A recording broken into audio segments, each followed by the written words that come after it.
Tentara itu udah perwira, Letnan Kolonel. Heboh, TNI Gadungan berpangkat Letkol ditangkap Kodim 0508 Depok, tipu ASN 38 juta rupiah. Ulah TNI Gadungan berpangkat Letnan Kolonel membuat resah warga Kecamatan Cipayung, Depok, sebab dia berupaya menipu warga dengan mengaku menjadi makelar tanah.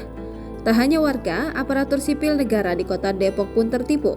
Kerugian yang dialami ASN tersebut mencapai 38 juta rupiah. Lantaran bertampang culun, namun mengaku perwira menengah TNI membuat warga curiga dan melaporkan hal itu ke Babinsa Kelurahan Cipayung.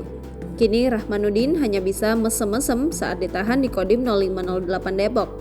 Penangkapan Rahmanuddin yang mengaku dari Lawang Kidul, Kabupaten Muara Enim, Palembang dengan cara dijebak. Seorang ASN Kecamatan Cipayung yang merasa diteror oleh TNI Gadungan tersebut menyetujui bertemu dengan Rahmanuddin.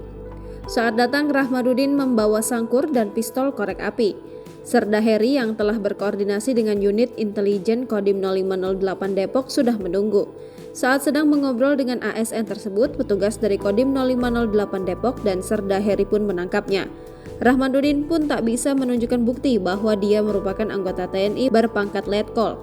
Akhirnya, tentara Gadungan itu digelandang ke Makodim 0508 Depok. Betul, saat ditangkap, tentara Gadungan itu sedang ngobrol sama ASN kata Dandim 0508 Depok Letkol Infanteri Toto Priyo Kusmanto. Wih, biar ini video ya. Biar tenar, Peri.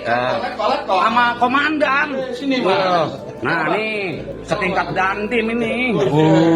Komandan. Waktu itu ke kelurahan ini tahun lalu. Toto menyampaikan bahwa TNI Gadungan tersebut telah beraksi selama 2 tahun. Rahmanuddin menjadi tentara Gadungan untuk melancarkan aksi penipuannya. Korbannya adalah ASN yang mengalami kerugian 38 juta rupiah dan sejumlah warga Kecamatan Cipayung, Kota Depok.